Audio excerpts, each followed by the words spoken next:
Hello दोस्तों, नमस्ते, प्रणाम सभी को। और दोस्तों, मैं लेके आ गई हूँ विवाह गीत। आप लोग बताइएगा हमारा विवाह गीत कैसा है। और पुराने ज़माने में नानी आजी के ज़माने का विवाह गीत है। आप लोग सुनिएगा और बताइएगा हमारा गीत कैसा है। बना तुम्हें क्या क्या मिला है ससुराल में, बना तुम्हें क्या क्या मिला है ससुराल में। दान भी मिला है, दहेज भी मिला है, दान भी मिला है, दहेज भी मिला है।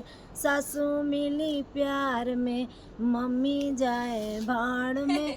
सासू मिली प्यार में, मम्मी जाए भाड़ में। बना तुम्हें क्या क्या मिला है ससुराल में, बना तुम्हें क्या क्या मिला है ससुराल में। दान भी मिला है, दहेज भी मिला है, दान भी मिला है, दहेज भी मिला है। सास साली मिली प्यार में, दीदी जाए भाड़ में।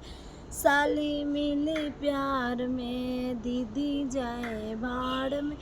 बना तुम्हें क्या क्या मिला है ससुराल में, बना तुम्हें क्या क्या मिला है ससुराल में।